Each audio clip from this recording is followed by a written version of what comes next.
अकोला की मनपा आयुक्त कविता द्विवेदी और उप निबंधक कार्यालय के 2 कर्मचारियों को बंबई हाईकोर्ट की नागपुर खंडपीठ ने नोटिस जारी किया है। अकोला महानगर पालिका शिक्षक समृद्धि कर्मचारी सहकारी संस्था में लाखों रुपए के अनियमितता के मामले में हाईकोर्ट ने नोटिस जारी कर 3 सप्ताह के भीतर जवाब मांगा है। अकोला में मनपा के सेवारत शिक्षकों कर्मचारियों ने शिक्षक समृद्धि कर्मचारी सहकारी पतसंस्था का गठन किया। 1.5 करोड़ तक के टर्नओवर वाली एक क्रेडिट संस्था में 68 खाता धारकों पर 64 लाख का बकाया कर्ज मिला, इसलिए क्रेडिट संस्थान विवादों में आ गया। जिला उप निबंधक द्वारा नियुक्त ऑडिटर की रिपोर्ट के कारण इस मामले में 11 निदेशकों को पुलिस कार्रवाई का सामना करना पड़ा था। पुलिस कार्रवाई के चलते मनपा आयुक्त कविता द्विवेदी ने 3 कर्मचारियों को सेवा से बर्खास्त कर दिया, जिसके बाद इस क्रेडिट संस्था के अध्यक्ष नरेश मूर्ति बंबई हाईकोर्ट की नागपुर खंडपीठ में याचिका दायर किए, जिस पर सुनवाई करते हुए हाईकोर्ट के 2 जजों के बेंच ने मनपा आयुक्त समेत 3 लोगों को नोटिस जारी कर 3 हफ्ते के अंदर अपना स्पष्टीकरण देने का आदेश दिया है। हाईकोर्ट के इस फैसले से अब ये मामला फिर से चर्चा में आ गया है। साथ ही खाता धारकों पर कर्ज वसूली की तलवार भी लटक रही है। बुल्ढाना जिले के 3.5 लाख से अधिक किसान लाभार्थियों को पिछले 3 माह से गेहूं का वितरण नहीं किया गया है। आपूर्ति विभाग का कहना है कि सरकार द्वारा ही गेहूं की आपूर्ति नहीं की गई है। ऐसे में संभावना है कि आने वाले दिनों में चावल से भी लाभार्थियों को वंचित रहना होगा। बुल्ढाना जिले में जून, जुलाई और अगस्त के 3 महीने का गेहूं सितंबर का महीना शुरू होने के बाद भी प्राप्त नहीं हुआ है। वहीं अंत्योदय और अन्न सुरक्षा योजना के प्रत्येक लाभार्थी को दिए जाने वाले गेहूं में 1 किलो कम कर इसके बदले ज्यादा चावल दिया जा रहा है। इतने ज्यादा चावल का क्या करे, ऐसा सवाल अब लाभार्थियों के सामने खड़ा हो गया है। लाभार्थी अपने गाँव में चावल खरीदने आए व्यक्तियों को यह चावल बेच रहे हैं। 4 साल पहले सरकार ने किसान लाभार्थियों को सस्ते अनाज की दुकान से प्रति व्यक्ति प्रतिमाह 4 किलो गेहूं और 1 किलो चावल वितरित करने का फैसला किया था। इसी के तहत इसका वितरण भी शुरू कर दिया गया, लेकिन इन लाभार्थियों को पिछले 3 महीने से सस्ते अनाज की दुकानों से गेहूं नहीं मिला। प्रत्येक व्यक्ति केवल 1 किलोग्राम चावल वितरित किया जा रहा है। गेहूं की आपूर्ति ही नहीं हुई तो गेहूं कहां से दे, ऐसे जवाब देकर संबंधित दुकानदार अपने हाथ खड़े कर रहे हैं। किसानों को गेहूं उपलब्ध कराया जाए। साथ ही त्योहारों का समय होने के कारण सस्ते अनाज दुकानदार संघ की ओर से राशन की दुकानों से तेल, चीनी और चने की दाल उपलब्ध कराने की मांग की गई है। गेल्या जुलै, ऑगस्ट आणि आता सप्टेंबर उजाडला, म्हणजे गेल्या 3 महिन्यापासून शासनाच्या वतीने जो APL शेतकरी लाभार्थी कार्डधारक आहेत यांना शासनाच्या वतीने जो मिळणारा गहू होता, मानसी 4 किलो आणि 1 किलो तांदूळ अशा प्रकारचं जे नियतन होतं, त्यापैकी शासनाने शेतकरी लाभार्थ्यांना जो 4 किलो गहू होता तो गहू अचानकपणे बंद केलेला आहे आणि त्याऐवजी दुसरं काहीतरी वाढून देण्यात यायला पाहिजे होतं, परंतु तसं न करता त्यांचा 4 किलो गहू बंद करून केवळ मानसी 1 किलो तांदूळ याप्रमाणे त्यांना धान्य देण्याचा शासनाने घाट घातलेला आहे। एक प्रकारे सध्या गव्हाचे भाव बाजारामध्ये 30 ते 35 रुपये किलोच्या दरम्यान आलेले आहेत, परंतु तरीही सुद्धा शेतकऱ्यांना तोडून सणासुदीच्या काळात हा गहू बंद करून शासनाने एक प्रकारे शेतकऱ्यांना उपाशी पोटी राहण्याचा हा घाट घातलेला आहे। तरी आमची खामगाव तालुका स्वतंत्र दुकान संघटनेच्या वतीने मी रवी महाले शासनाला विनंती करतो कि जो बंद केलेला गहू आहे तो तात्काळ सुरू करून शेतकऱ्यांना न्याय द्यावा। राज्य के मुख्यमंत्री एकनाथ शिंदे और उप मुख्यमंत्री देवेंद्र फडणवीस ने औरंगाबाद का नाम छत्रपति संभाजी नगर करने के प्रस्ताव को मंजूरी देने के बाद भी राज्य परिवहन बोर्ड की ST बसों में अभी भी औरंगाबाद नाम के बोर्ड लगे हैं। अकोला में शिव सैनिकों ने औरंगाबाद की बसों पर संभाजी नगर का पर्चा चिपकाने के साथ ही राज्य की शिंदे फडणवीस सरकार के खिलाफ नारेबाजी की। राज्य में सत्ता परिवर्तन के बाद मुख्यमंत्री एकनाथ शिंदे और उप मुख्यमंत्री देवेंद्र फडणवीस ने कैबिनेट बैठक में और फिर मानसून सत्र में औरंगाबाद और उस्मानाबाद शहरों का नाम बदलने के प्रस्ताव को मंजूरी दी थी। सदन द्वारा औरंगाबाद को छत्रपति संभाजी नगर के रूप में नामित करने की मंजूरी के बाद भी राज्य परिवहन निगम की ST बसें अभी भी औरंगाबाद के बोर्ड ही लगा रही है। ये बात उद्धव ठाकरे गुट के शिव सैनिकों को पता चलते ही शिव सैनिकों ने अकोला में केंद्रीय बस स्टेशन पर आंदोलन किया। बस स्टेशन में प्रवेश करने वाली ST बसों पर औरंगाबाद के बोर्ड हटाकर उसकी जगह छत्रपति संभाजी नगर के नेम प्लेट लगाए गए। मागील अनेक वर्षापासून औरंगाबादचा हे जे नावाचा विषय होता ते माननीय मुख्यमंत्री तत्कालीन मुख्यमंत्री उद्धवसाहेब ठाकरे यांनी त्यांनी ठराव पास केला। मग आपले जे शिंदे साहेब आले त्यांनी ते ठराव स्थगित केला आणखीन त्याला पास केलं. आता केंद्रामध्ये सरकार आहे आणि इथे पण सरकार हिंदुत्वादीचा सरकार आहे, तरी आतापर्यंत औरंगाबादचा संभाजीनगर नाव का झालं नाही, यामुळे आज आम्ही अकोला बसस्टँडवर हे जे बसेस आहेत ज्यावर औरंगाबाद लिहिलेलं आहे त्यावर आम्ही छत्रपती संभाजीनगर असं हे लिहिलेलं आहे. आमची विनंती आहे प्रशासनाला आणि मुख्यमंत्री महोदय शिंदे साहेबाले की त्वरित 2-4 दिवसात हे जे नावं औरंगाबाद जे नावं आहेत ते त्वरित ते छत्रपती संभाजी नावावर करण्यात यावे आणि आता यापेक्षा जास्त तीव्र आंदोलन आम्ही या शहरामध्ये करणार आहोत. शहर में 3 ऑटो रिक्शा से गोमांस जब्त किया गया है. इस कार्रवाई में पुलिस ने 5 आरोपियों को गिरफ्तार किया है. अनिकट चौक से आ रहे 3 ऑटो रिक्शा को संदेह के आधार पर सरकारी उद्यान के पास रोककर चेक किया गया तो उनमें प्रतिबंधित गोमांस मिला. पुलिस ने 3 क्विंटल गोमांस के साथ 3 ऑटो रिक्शा जब्त किए. आरोपी ड्राइवर शेख यूनिस शेख मोहम्मद इमरान अहमद शेख हयात, दूसरे ड्राइवर मोहम्मद सुफियान अब्दुल सलीम मोहम्मद रुमान अब्दुल सलीम और तीसरे ड्राइवर मोहम्मद इरफान मोहम्मद रफीक को गिरफ्तार कर लिया गया है.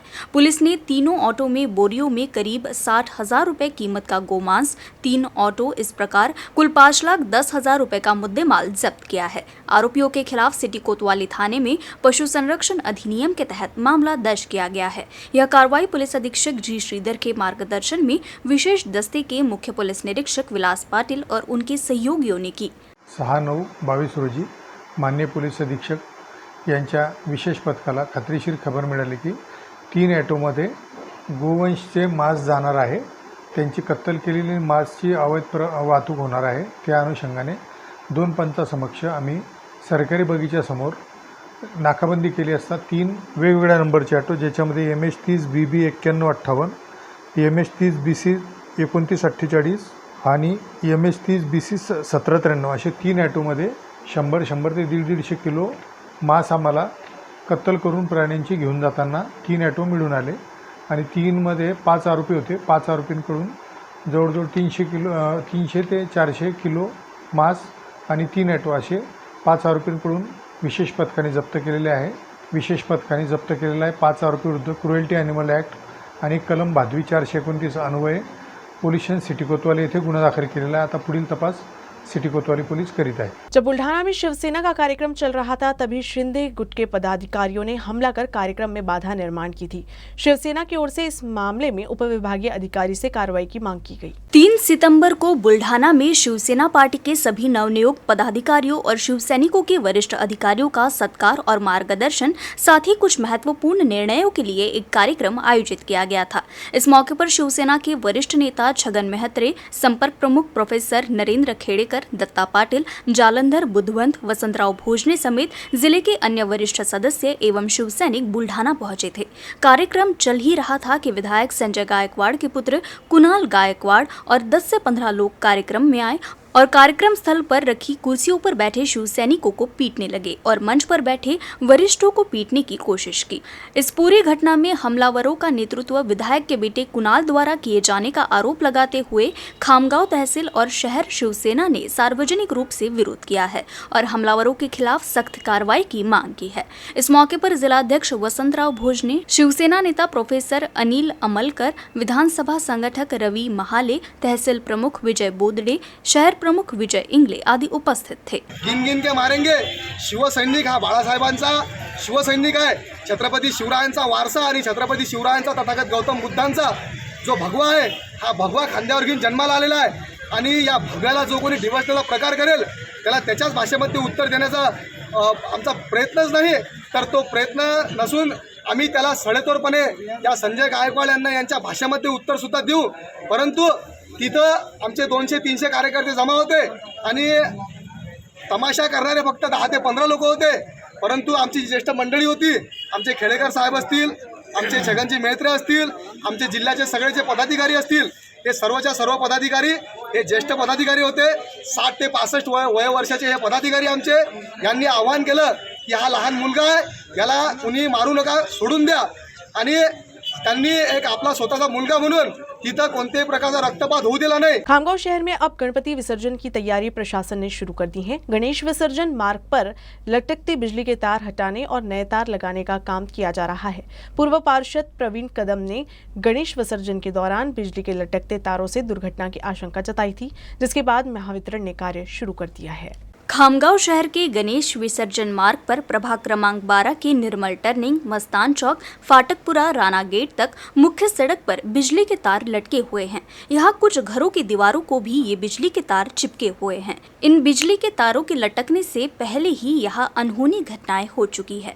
कई बार विभाग को निर्देश दिए जाने के बावजूद अभी तक काम पूरा नहीं हुआ है। फिलहाल शहर में गणेशोत्सव की धूम है और निर्मल टर्निंग, मस्तान चौक, फाटकपुरा, राणा गेट यह मार्ग गणेश विसर्जन के लिए मुख्य मार्ग होने से यदि विसर्जन के दौरान अगर कोई दुर्घटना होती है तो महावितरण उसके लिए जिम्मेदार होगा, ऐसा निवेदन में कहा गया है। जिसके बाद पुराने लटकते केबल्स को हटाकर नए केबल लगाने का कार्य शुरू कर दिया गया है। असा आंदोलनाचा इशारा आम्ही त्या अधिकाऱ्यांना दिला होता।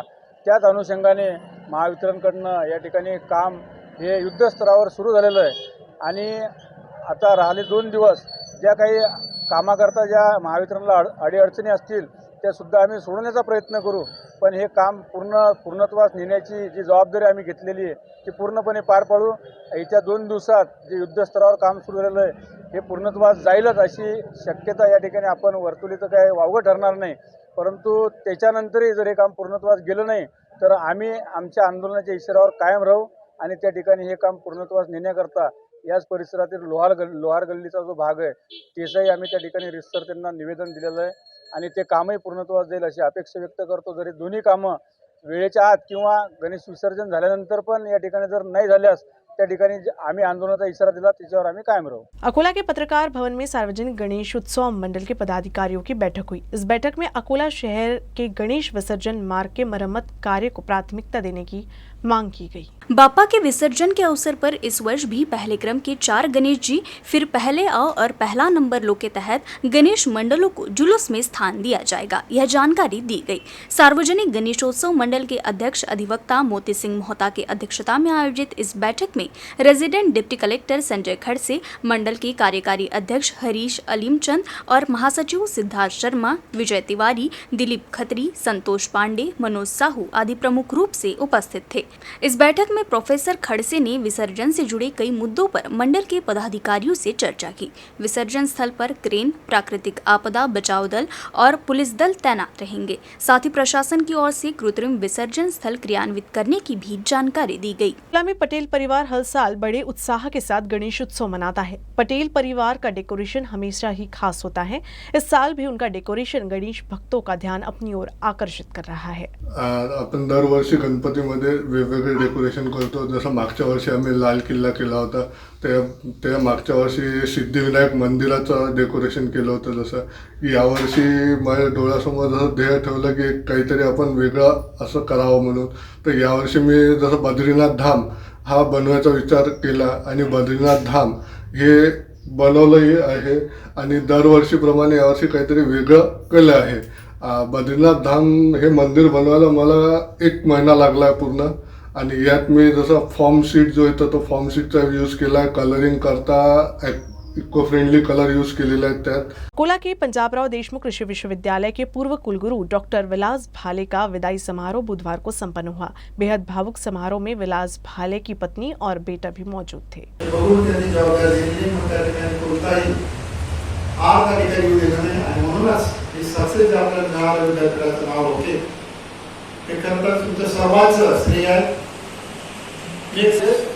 स्टार्टिंगमध्ये 60-65% पोस्ट मार्केट असताना देखील समर्पण शिक्षण, संशोधन, विस्तार शिक्षण, शेतकऱ्यांच्या समस्या आलेले ब्रिटिश शेतांच्या समस्या त्या सर्व गंभीरतेने आपण घेतलं आणि न्यूज रूम से बस इतना ही। खबरों का सिलसिला यूं ही चलता रहेगा। अब देखते रहिएगा UCN न्यूज अकोला।